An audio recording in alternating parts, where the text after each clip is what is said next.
উভতি আহিছো বাতৰি মাছলৈ। পুনৰবাৰ মোদী চৰকাৰ অনাৰ আহ্বানেৰে উত্তৰ পূবত নিৰ্বাচনী ৰণদংকা অমিত শ্বাহৰ। মোদী চৰকাৰ আহিলে অসমৰ পৰা এজন অবৈধ অনুপ্ৰৱেশকাৰী খেদি পঠিওৱাৰ হুংকাৰ দিলে অমিত শ্বাহে। ইমানেই নহয়, অসমলৈ যাতে পক্ষীও প্ৰৱেশ কৰিব নোৱাৰে তেনে ব্যৱস্থা কৰিব বুলি আহতগুৰিত ঘোষণা কৰিছে অমিত শ্বাহে। নগাঁও লোকসভা সমষ্টিৰ বিজেপি প্ৰাৰ্থী ৰূপক শৰ্মাৰ হৈ নিৰ্বাচনী প্ৰচাৰ চলাই এই ঘোষণা কৰিছে বিজেপিৰ ৰাষ্ট্ৰীয় সভাপতিগৰাকীয়ে। কংগ্ৰেছ চৰকাৰে নিজৰ শাসনকালত অসম চুক্তি আৰু এনআৰচিৰ কাম নকৰা বুলি অভিযোগ কৰি অমিত শ্বাহৰ কটাক্ষ। যি দলে প্ৰধানমন্ত্ৰীৰ প্ৰাৰ্থীৰ নিৰ্ণয় কৰিব নোৱাৰে সেই দলে দেশৰ নেতৃত্ব কেনেকৈ ল'ব? সন্ত্ৰাসবাদীৰ আক্ৰমণৰ পৰা দেশক সুৰক্ষাৰ প্ৰসংগতো কংগ্ৰেছক থকা সৰকা কৰে অমিত শ্বাহে।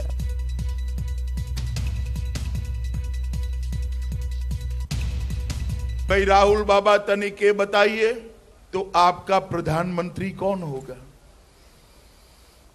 जवाब ही नहीं मिलता है क्योंकि उनका कोई प्रधानमंत्री ही नहीं।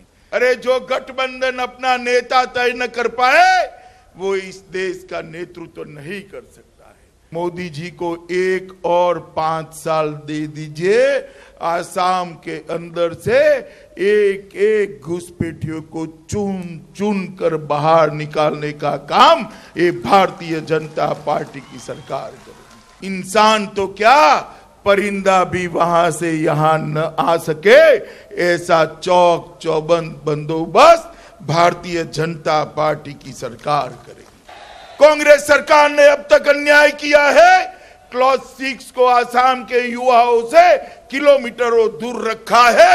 नरेंद्र मोदी जी ने एक कमेटी बना दी है जो 6 महीने के अंदर ही अपनी रिपोर्ट देगी और एक क्लॉज 6 जो अभी आकाश में है उसको धरती पर लाने का काम ये भारतीय जनता पार्टी की नरेंद्र मोदी सरकार करेगी। यहां से 10 साल तक ये मौनी बाबा मनमोहन सिंह प्रधानमंत्री रहे। राहुल बाबा जोर जोर से भाषण करते हो, जरा 10 साल का हिसाब किताब तो लेकर आओ। आसाम की जनता आपसे हिसाब मांग रही है। जो आतंकवादी अपने 40 जवानों को मार दे उनको जवाब देना चाहिए या नहीं देना चाहिए? ये राहुल बाबा के गुरु सैम पित्रोड़ा कहते हैं इनसे बातचीत करो।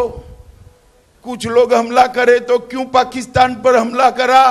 आतंकवादियों के साथ दोस्ती आपका सिद्धांत हो सकता है, भारतीय जनता पार्टी का सिद्धांत हो नहीं सकता। ये नरेंद्र मोदी की सरकार है, वहां से गोली आएगी, यहां से गोला जाएगा, ईंट का जवाब पत्थर से दिया जाएगा। मित्रों, अब ये सहन नहीं कर सकते। আনফালে আহতগুৰিৰ নিৰ্বাচনী সভাত তৰুণ গগৈকো তুলাধুনা অমিত শ্বাহৰ। বদৰুদ্দিন আজমলৰ সৈতে তৰুণ গগৈয়ে মিত্ৰতা কৰাৰ অভিযোগ কৰি অমিত শ্বাহৰ মন্তব্য। দিনত লোকক দেখুৱাই আজমলৰ সমালোচনা কৰা তৰুণ গগৈয়ে ৰাতি আজমলৰ সৈতে খেলে ইলু ইলু।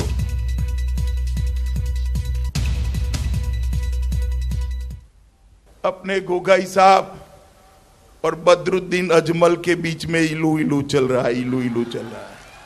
दिन में तो एक दूसरे को गालियां बोलते हैं, रात को कहीं छिप छिप कर मिलकर गले मिलने का काम करते हैं। गोगाई साहब, ये पुरानी टैक्टिस हो गई। आसाम के युवा आपको जान गए हैं। आप तय कर दो, देश के साथ रहना है या बदरुद्दीन अजमल के साथ रहना है, ये आपने अब तय कर देना पड़ेगा। हमारा तो तय है।